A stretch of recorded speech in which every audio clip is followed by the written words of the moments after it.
I think we should begin the last paper of the day. Professor Heidi Tworek from University of British Columbia. Welcome back to Queen's, Heidi. Professor Tworek is Canada Research Chair and Professor of International History and Public Policy at the University of British Columbia, and she's also the Director for the Study of Democratic Institutions at UBC and a co-editor of the Journal of Global History. She's interested in a number of areas, including communications and media, German and transnational politics, democracy, and the history of public policy.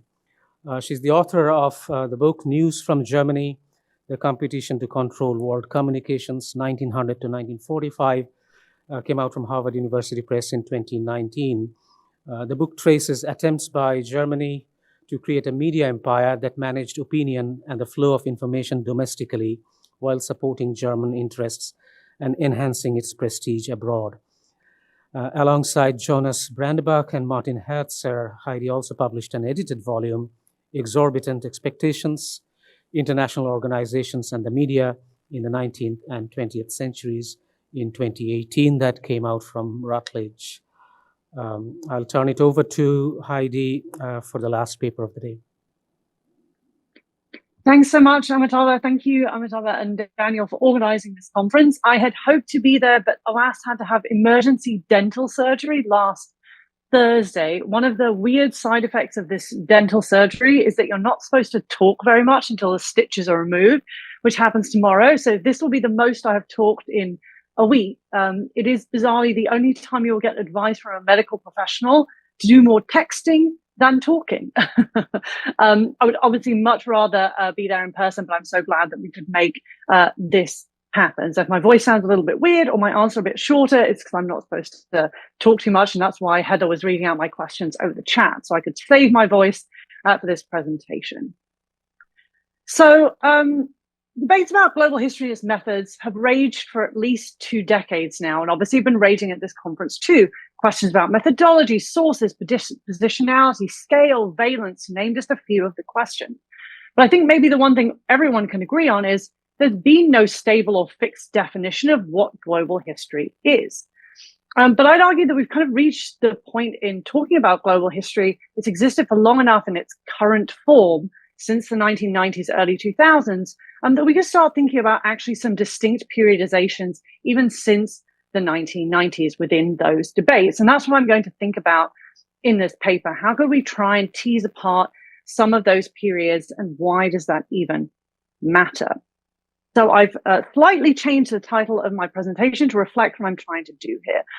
So what I'm trying to do is, as I said, take a critical institutional perspective. Why a perspective? Well, the concept of perspective is really important to global history. Dominic Zaxenmeyer's book in 2011 was called Global Perspectives on Global History, in which he argued that global history, part of what characterizes a field is its particular perspective on how it looks for units of analysis, as Amitava said, but also in its broader methodology. And I'd argue that we can add another perspective, and that's the institutional one. And here I'm talking about critical institutionalism, which draws on social sciences. Just very simply, it's actually pretty obvious to historians. Critical institutionalism is just arguing for the messy complexity of institutions and that there are power dynamics inherent within them. So that's really what I mean by that. Something I think pretty obvious to any historian who looks at institutions, but social scientists have given it a name, critical institutionalism. So what I started to do in this paper and started to think through, and I'm excited for your feedback about, is how do we actually do this critical institutional perspective on global history, and what might we find? So I'd suggest that there are 3 maybe broad buckets of places that we could look, that I've started to look to think about this critical institutional perspective. The first, pretty obviously, is the institutional history of centers and journals. Hence my question to Heather about centers. We could add institutes like the Weatherhead Institute, etc. So I'm thinking of centers quite broadly. The second is looking at mission statements of these centers / institutes and of journals, how they changed over time. And the third is looking at the kind of themes that we see within conferences and articles. And I'll give at the end of this presentation just one example of how I started to try and do that and what we might find. So as I started to think about these sorts of buckets of institutional histories, things that might seem mundane, but I think actually matter to understand the state of global history. I started to think that there are maybe 3 periods of global history. I'm very open to this being critiqued, demolished, changed in different kinds of ways. But I wanted something to give us something to think with about how global history really has changed, I think, a great deal over the last 25 to 30 years. And I'm going to suggest 3 periods that I'm now going to go through. The first I'd suggest is a kind of founding phase of what I'm calling the new global history, as distinct from older concepts of universal history, et cetera, that other papers and many global historians themselves have looked into. And I see this as lasting from around the 1990s until 2008. Multiple examples of this include the founding of the journal Comparativ, which you see here on the right. That was founded in 1991 at the University of Leipzig. So this is really just after the fall of the wall. And although its title implies that it's a journal of comparison, it also sees itself as a journal of global history, one that seeks to overcome methodological nationalism, for example, but also place itself within the longer history of universal history of Karl Lamprecht through multiple East German historians, combining, I think, then global history and East German heritage in really interesting ways, seeking to see global history as something that goes alongside Europeanism, because this journal is also based at a Global and European Studies Institute that's founded at the University of Leipzig.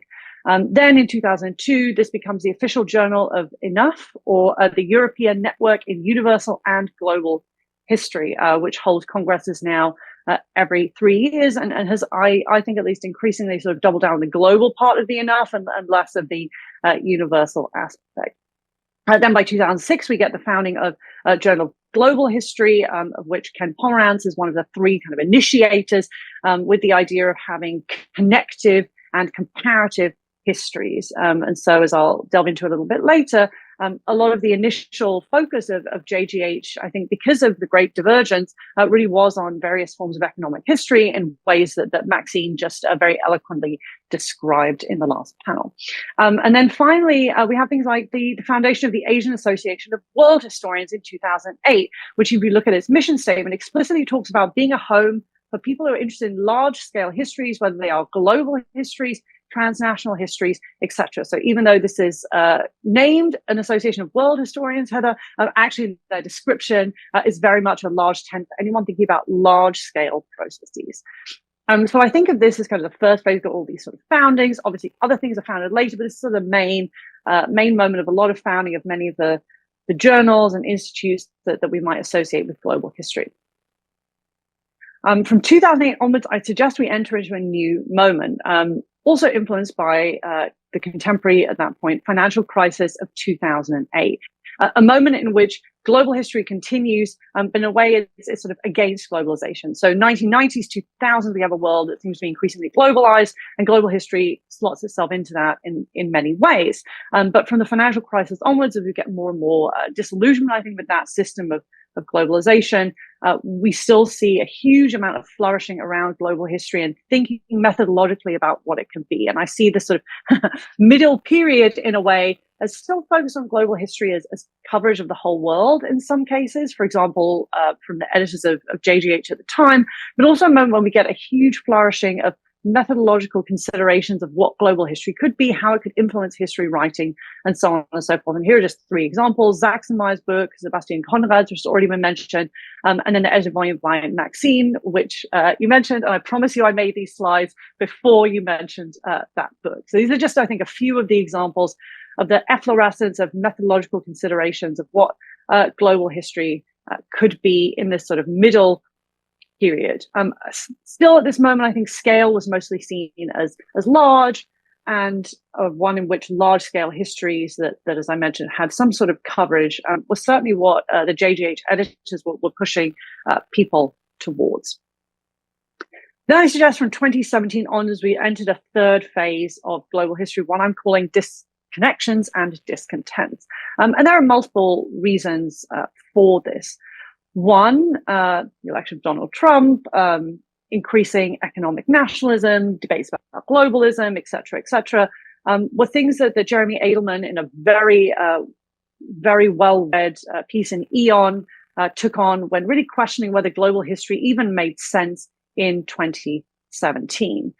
This piece was then countered by Richard Drayton and David Motterdale in 2018 in JGH, trying to sort of defend global history against methodological nationalism, defenses of imperialism, et cetera, and I think also written within the context of Britain and pushes by the Daily Mail, et cetera, against quote unquote unpatriotic historians. So this began, I think, a broader debate about whether global history made sense in an era of anti-globalism.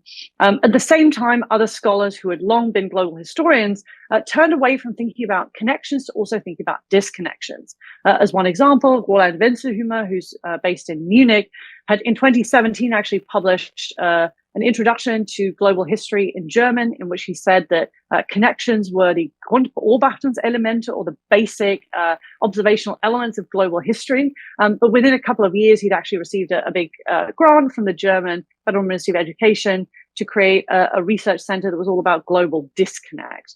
So we see here a movement even by people within the global history field to think about disconnection as much as they thought about connection as well. And I'd also argue that this is a moment when the scale of global history becomes even more multi-scalar.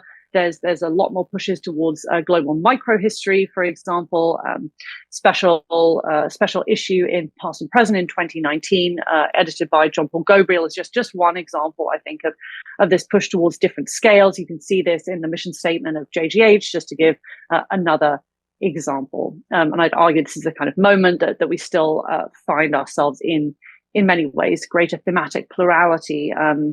Dipesh Chakravarty's obviously concept of the planetary versus the global, and so on and so forth. All of this kind of coming in this moment of questioning what global history is for, what its scale should be, and how much more it needs to be about the local as well as global, about disconnection as well as about connection. Okay, so these are some of the ways I've been thinking about periodization. I think another way we can try and get at that is also by looking at the types of articles, as I've said, that are published in journals. And I started just doing this, obviously, for the one I think most about, which is Journal of Global History, because we have a couple of papers about history of capitalism. I wanted to go actually and look at, if we try to differentiate pieces on economic history, history of capitalism, etc. Where do we get with this journal? And I think where we get is actually somewhere quite interesting, and I would love to delve more into these numbers. It's just my primary initial foray. And I think what you see is that you can really see in the imprint of articles in the first 13, 14 years of this journal, the founding impetus from people like Ken Pomerantz and that kind of California school world. This is looking at people's own keywords of the articles that they had printed in Journal of Global History. So we can see here how people are defining themselves, and some of it is how I'm also defining them. So we see economic history, at least in these first few years, is a huge percentage of the articles in JGH. That reflects, I'm sure, those who are submitting as well as the editors' interest. With much less history of capitalism, I'm willing to bet quite a lot of money that looks very different when I incorporate the last 5 years. And not that much commodity history. Again, I think that's going to be different now. And not that much business history either. So this is, I think, just one example of some of the things that I could try and do, not just with JGH, but also I think with Comparative or with Monde, which is the French global history journal. Certainly I could include other journals, and try and tease out, I think, some more of the themes of what's been happening within global history. And here, if we think that my periodization makes sense, to actually try and break it down by periods as well. As I say, even just wearing my hat as an editor since 2019, I know that this is different. This is no longer the kind of breakdown that we would see within the articles in JGH.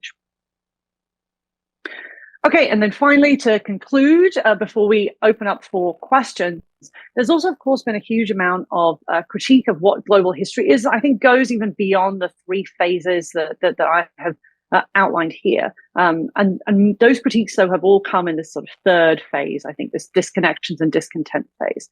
People like Stefan Schweizger have questioned whether, if all of this global history still in many ways is anchored into intellectual neocolonialism, because so much of it is happening in Western centers of inquiry. Others like Thomas David and Pierre Singer-Ravenu have asked whether this type of global history is still too concentric rather than polycentric, a similar idea to Schweizger in that it's still so primarily based in Western centers, but also in their questioning still very Anglophone, so much so that even French historians of global history sometimes feel themselves on the outside of many of these debates. And then finally, the big sort of question for me is whether this third phase that I'm talking about has ended. Have we entered into a fourth phase characterized by a whole host of things, whether it is the pandemic, which really obviously curtailed travel and all sorts of ways in which global historians might have been going to a larger number of archives, combined with the inability of global historians to actually reach many types of archives now, which have been either shut down for political reasons, say in China, or broader geopolitical reasons, like in Russia. Further questions about digitization and data that obviously Joe Gouldy is raising, and then even the ones like Marnie is raising about AI. Does this mean we're in some sort of fourth phase? What does that look like? So with that, I will end there. I'm really excited to hear your comments, questions, whether you think this is a fruitful perspective, and if so, how I could keep going with it. Thank you so much.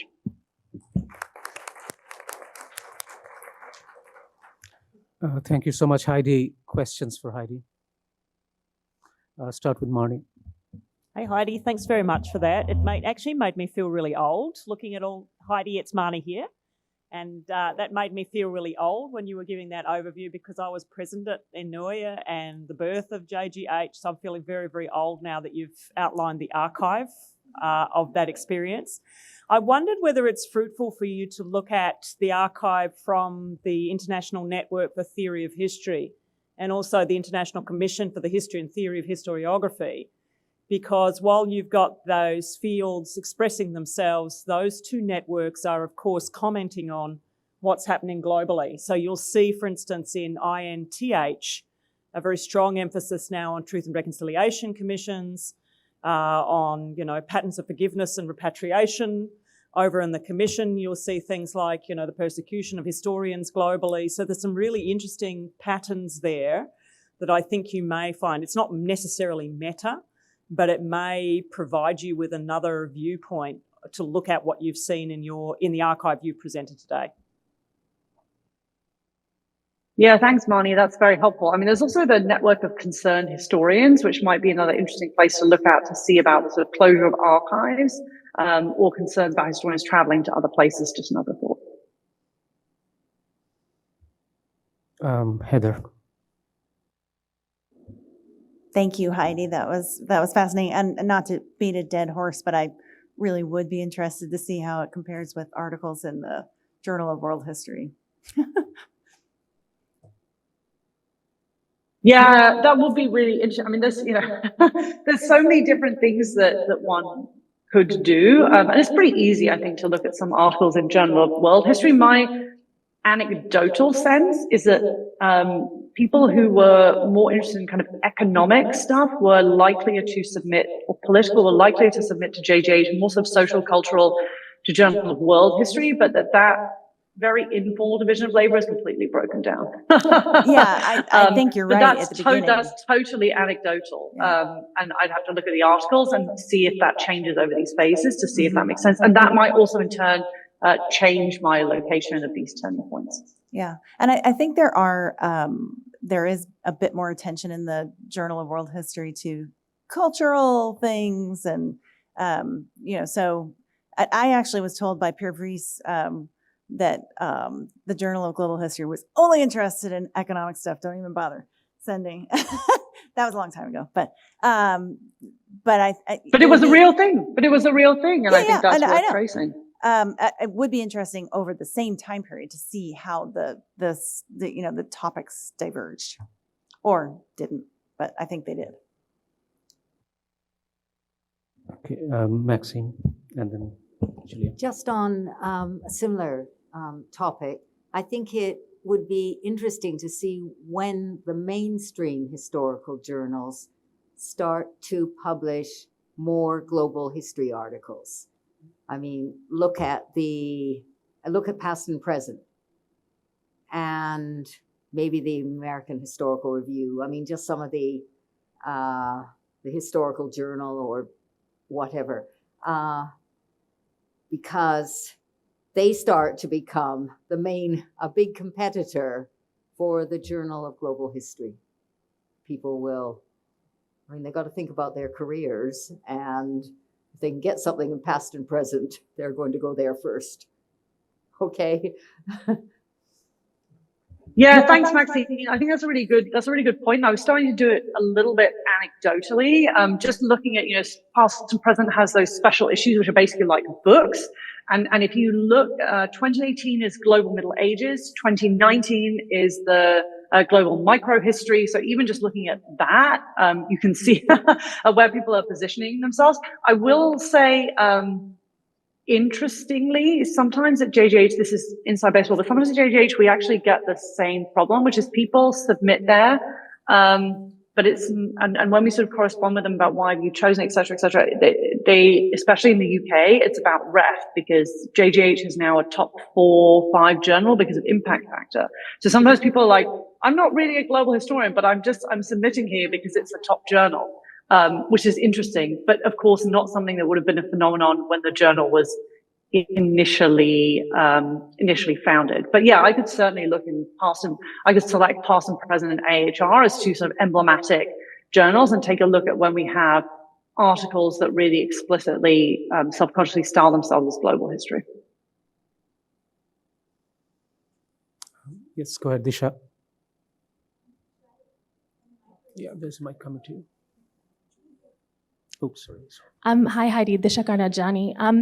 I guess I'm wondering, off of what you've been sharing, as well as a little bit of what we've been talking about earlier today, the idea that very few people are trained exclusively, whatever that means, in global or world history. People kind of have regions or issues that they specialize in. And now in the last 5 years, people come to it from law, from political economy, from other things. And I guess I'm wondering, both in the data that you've looked at and also in your teaching or in your experience as an editor, whether that separate track or those different tracks, whether when people converge into a conversation about global history, do those questions remain kind of on parallel tracks, or does it feel like there's one conversation that converges? For example, if you have a room full of people like this one, for example, where people come to global history from British Empire, law, political economy, French Empire, I guess down the line, do the questions remain meaningfully distinct, or are the questions converging? Are people continuing to talk about law and the economy and the global, or is there kind of the furnishing of something like a convergence in the questions and in the conversation? I'm asking in particular with kind of the publishing world that you've been sharing with us. Yeah, a publishing world you've obviously been involved in, having been a JGH author. So I think that's part of what I'm trying to get at with these different phases, is to say that I think we see moments where people who are thinking about and talking with global history are asking certain sets of questions, and that those questions themselves have changed over time. So whilst there's no stable definition of global history, there's also some conversations that are happening at these different moments. So I think it's just worth trying to identify, basically. So, a moment of, let's say that kind of founding moment is a question of what even is this global history, coverage of the whole world, connections, globalization, etc. And I think there are distinctions that matter. So, for example, in an East German context, it matters to connect global history with a broader Europe, right? That is now a post-communist part of Europe, at least in Eastern Germany. Whereas the conversations of, say, a post-2017 global history are actually about, in some cases, defending the methodologies of global history and saying that we still need to push back against methodological nationalism, also for political reasons. So that's where I think having these kinds of distinct phases is actually quite helpful. And you can, I think, see it in the articles of the journal. You can also see it through the mission statement. So, an initial mission statement of JGH is really thinking about connectivity, comparative, and coverage, if you want to take those 3 C's. But if you look at, say, the mission statement that I and my then 2 co-editors crafted in 2019, it happily says things like, disconnect, non-connections are as important as connections. You can have global history on a local scale, et cetera, et cetera. And that looks very different than what the previous editors do. And I think they're still both conversations about global history. They're just somewhat different. So that's sort of where this idea really came from. And now I guess is the only one who stayed from the previous team. I said, okay, a new team comes in and we're still sort of thinking about exactly what this mission statement is. And it's partly inflected by who is submitting, but also who is editing. And so again, you'll see that in a journal, both who has chosen to submit, but also what's ending up making it through. So it's a confluence of both of those things. Thank you. I'll move to Julia. Thank you very much for this. Somewhat unsurprisingly, I'm going to make a plea for comparing chronological scope of these journals, because I think that where sort of topics on the global Middle Ages and also global early modernity go is not always an obvious answer to that question. And it's not just chronological, but I think that these different sort of subfields, as it were, have different things to bring to the table in reflecting on that thing that I mentioned earlier about the structure of narrativity as well. So I think, to make a plea for comparing chronological scope. Yeah, thanks, Julia. I think that's actually really important. And I think it's something that, it can certainly be done within JGH, because so much of the founding impetus is about the sort of 18th century moment. And at least the tradition has always been that there have been 3 editors, one of whom is a pre-1800 person.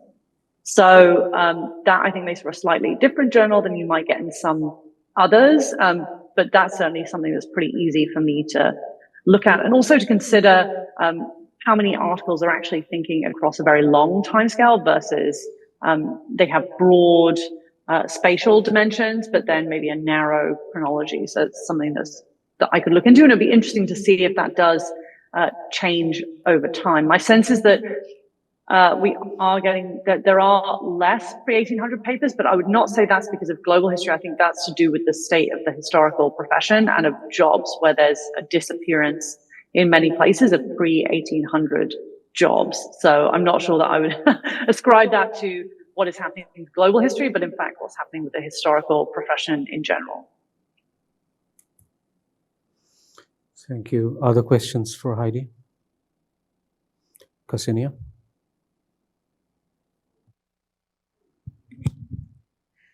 Hi, Heidi. My name is Ksenia. I'm a graduate student, so that might inform this question, which is, who is submitting and who is getting through? And have you looked at the data in terms of, especially maybe more recently, what kinds of papers are making it through versus not?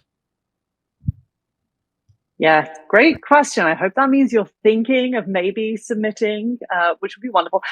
So in terms of who's submitting and who's getting through, anyway, this is very insider journal baseball, so stop me if it gets boring. But basically, we moved to the Scholar One system, which will be infamous to all of you for its many automated emails in 2019. So when I became a co-editor, so then it's in some ways both easier and harder to get information because it has many quirks of system. But at least it gives us a little bit more of a sense of who is submitting and who is getting through. I would say we do actually have a lot of early career scholars. There's quite a large number who submit to JGH, in part, I think, because it's still seen as a top-notch journal, but faster than AHR or past and present, maybe easier, I don't know. But that's certainly something that we've seen quite a lot of. And at least in my time, I can say we're pretty dedicated to helping early career people publish with JGH. So we do now we actually have development editor, we do development workshops, we do all sorts of things that are online actually, so that early career scholars can understand what it means to submit to a journal and what you actually go through when you submit. So in terms of numbers, I would say, the things that we track are, for example, what country do people submit from? So then you can compare, all right, how many people from, say, X country who submit actually end up getting published. You'll be unsurprised to learn that about a third of the people who submit are from the US, and about a third of the articles that are published from the US, and number 2 is the UK, then continental Europe with some China, India, Latin America, etc. But it remains, I think, in many ways, a journal that is beholden to the Anglo-American universe. If you look at it, approximately just over half of the articles being published are still from scholars who are based in the US and the UK, for example. And I say the sort of proportions of submission to publication are about the same, except for the fact that you obviously, like every journal, get a lot of paper mill papers, and so that skews on places like Kazakhstan, which will be true, I think, of any journal. But if you have specific questions about articles, I just say feel free to send them to us. As a side note, apart from my particular presentation, we're always happy to answer questions. We have an online question from Virginia Julie. So she just has a follow-up question regarding the global and convergence issues. Can we ever surpass the limits of our given culture apparatus to reach up some globally absolute historical truth? I think that the perspective aspect of global history would tell us that there's no such thing as an absolute global historical truth, because it always relies on our own positionality as a historian alongside types of sources we use, methodology, etc. But I guess to take it in another direction, one of the things that I think one could also look at in this kind of critical institutional perspective is also how many things are co-written versus solo written, which is also a bigger discussion within global history as to how far a global history can be written by one individual, how many languages do you have, sort of build on Heather's point from the last panel, versus how much can global history be co-written in really productive ways. And that's something that I think is certainly being explored in this latest period of global history. Thank you, Samuel, and then Gar. Hello, my name is Samuel, and thank you for the interesting presentation. And my question is probably tied to one of the charges against global history that you outlined at the end of your presentation, that is the intellectual neo-colonialism, right? If you can elaborate on that, because the entire discussion about global history feels to me, as someone from the global south, so-called global south, from Africa, it feels like very distant and incestuous discussion among, centers of learning in the north. So if you can probably say much about that narrow preoccupation, and yeah, that's. Yeah, thank you, Samuel. It's a really important question. You've given me the chance then to expand a little bit more on that. So exactly as you say, part of the charge coming out in that article, I think more broadly, is that is to really reflect on how far global history and discussions around global history methodology are really things happening in, for example, US, UK, and Western Central European universities. Another aspect of this is a charge that this is naming an English language discussion. So how far is this something that's happening among a very particular group of historians? A third aspect of this, questioning how far global histories can only be written by people with the means to travel to multiple locations, and the ability, for example, due to visa regimes, to actually be able to do so. So here are, I think, some of the ways in which this critique has unfolded. And I think that it's also a critique of whether there are certain standpoints in which coverage makes sense, and that means certain themes are going to be prioritized over others, where the sort of local perspective, looking at the global, intruding on the local, might be another way of thinking about global history. So another example of this type of critique comes out from some of our board members based in Africa, who keep urging us to think about new ways of doing global history. Which sort of conferences should you be going to if you are the editors looking for people to submit? Another aspect of this critique, a fourth one, is even the format of the articles themselves, right?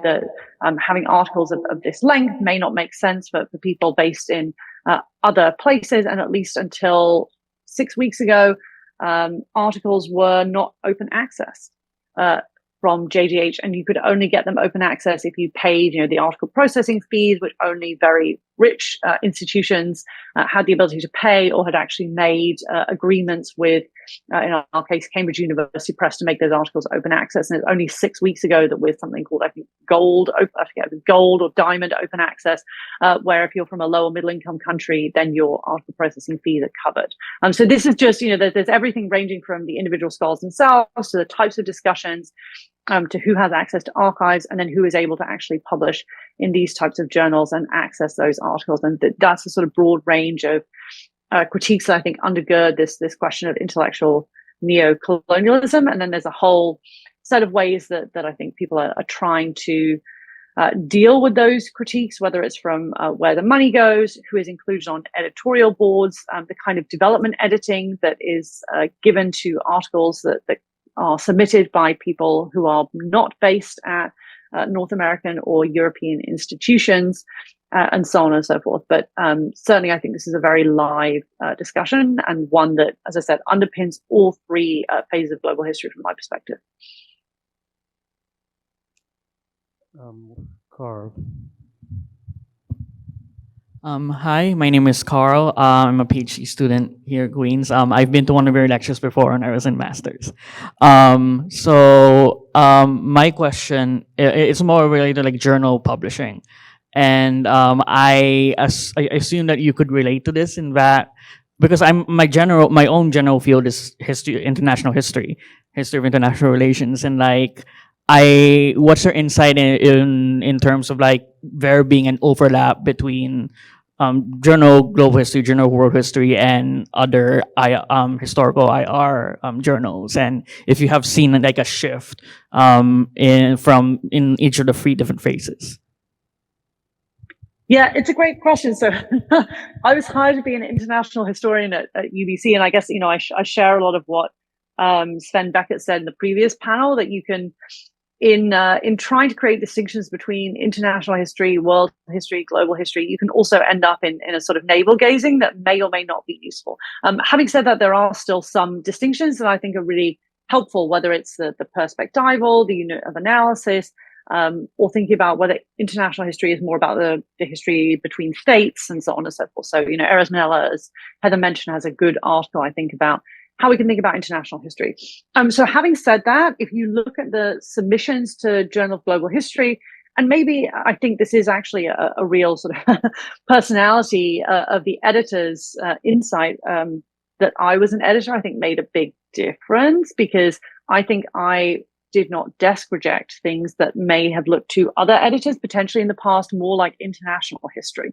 So having said that, all those things that maybe looked more like international history, for example, dealt with international organizations, still had to make a case that it was somehow speaking to global history themes or other global history articles. So it's often up to the author themselves to decide, well, is this really speaking to something that belongs in international history review, diplomatic history, etc., or is it something where I see some conversation that's happening with global history questions? And I think this has been a sort of this becomes a two-way street, right? So there's both the people who are submitting, but then there's also what you see being published in a journal, and then deciding that might be a place for you to submit. And I can say from the sort of insider perspective, I've seen this happen multiple times, not just with themes around international organizations, but also history of health and medicine, history of refugees. So there was a great piece that I shepherded through, which was about a historiographical perspective on what the authors called refugeedom. And after that, bing, I had so many papers on the global history of refugees being submitted, and there were none before that historiographical piece. So you can see that that's the sort of way that sometimes authors find a journal, is through one piece. So I'm not quite sure how I can capture that in this kind of critical institutional perspective, but it's certainly what I see from the inside. Is very clear to me that sometimes you can have one or two articles being published on a theme, then prospective authors see them and then will submit there. So it's not a surprise to me that we see more authors who might have previously submitted to an international history journal, maybe seeing themselves in JGH. They just have to make a case as to why this is global. So to give you a concrete example, Aidan Knapp, who's now a postdoc at Yale, had a piece now a couple of years ago, which was about Australia and the League of Nations, and was really arguing that when we look at the League of Nations, we have to also do it through the lens of global race, and that's really how to understand a lot of what was going on with Australian League of Nations societies and popular support for it, was this embedding in white nationalism. So you can see it's about international organizations, but it's also bringing in those perspectives about global history of race. Thank you. Maxine? How does the journal cope with images? It's really important for the history of material culture and for commodity history. And those are major subjects in the field. They have led the Global History Center at Warwick. So I think the capacity of a journal to cope with the production of images is important here. Yeah, it's a great question. I mean, I can't think of any time where we've had to say no to someone. In my tenure, at least, I can't think of any example where someone hasn't gotten the images that they would like. At least not under the articles I've shepherded, nor any that we've had to discuss. And now in 2024, we have finally moved to having no page limits. So that also gives you a different ability to have more pages should someone desire to have more figures, for example, at the end of an article. But yeah, I can't think of any examples where we've had an issue with that. I would have to ask previous editors if that had been a constraint in an earlier era, but I don't know of it. I guess one other thing, this is totally unrelated to your question, but one other thing that is worth including in this is that Journal of Global History is not affiliated with the Society. So unlike a lot of journals, like, I don't know, Enterprise and Society is affiliated with the Business History Conference. Journal of Global History is not, which gives it both a more precarious foundation because there's not a society with dues, et cetera, and like an obvious constituency of people who receive the journal or submit to it, but it also gives it more freedom. So that's another thing just for me to think about and continue with this paper, is that it's in this very unusual situation of being able to be, I think, a lot more flexible. Because, for example, when making changes, it doesn't have to be voted on by a society. Maybe this is a moment for me to put forward a question, Heidi. We have been talking about transitions a lot. I mean, you are talking about periodization and development phases of global history. We can quibble with that, but we do think there are phases wherever they transition into something else. Heather talked about the real value of the older world history historiography was that it brought about the global turn in history in some sense. So when transitions happen, they can happen imperceptibly, they can announce themselves, or you could see symptoms. And I was just struck by the impact factor of Journal of Global History, and it's going up and up, and that's a symptom of a transition, I think. And I say that because when I first came here, to say that I practiced global history or world history received frequent, relentless attacks from many colleagues in this department. And the thought was that, that's not a professional field, who does that? But I think a pushback against that is this symptom that you can capture through impact factor. Ultimately, it's citation that you are measuring. So just an observation, if you would like to comment on that. Yeah, it's interesting because it's just how do you capture attitudes towards global history? It's I guess your broader question. And I think the previous panel's discussions have indicated that it's hard to do so by looking at something like, say, job ads, because ultimately that's probably not going to get us that far. Something like impact factor is, it's interesting to look at. It's also a bit it's tricky. I can certainly look at it, and it'll be quite interesting to see how it's changed. I'll say it's kind of remained stable in like top 5 for the last 5 years at least. But one of the reasons why the AHR is above that, but not hugely above it, is partly because it publishes so many book reviews, which some of these companies that create impact factors include. in their calculation of impact factor, which is obviously bananas because nobody cites a book review. And so if you got rid of those, maybe the AHR's impact factor would be even higher. I would say, half my world is in a public policy school, but I'm one of two historians, and there's a load of like scientists and social scientists. So they think that all the impact factors in history are so low that they would never consider a journal with these impact factors. So every year you have to explain that, the AHR has an impact factor of 2 point something or other, and that this is the top journal, et cetera, et cetera. So it's certainly something that I could use, but it's also flawed, because I just say the final thing is that we got rid of book reviews in JGH, and that may have been part of what pushed our impact factor up. And that wasn't the reason we got rid of them, it's because it was too arbitrary, but that may have played a role. So I don't want to attribute incorrect causation, if that makes sense. Okay, thanks for that. Other questions for Heidi? We have a little bit of time left.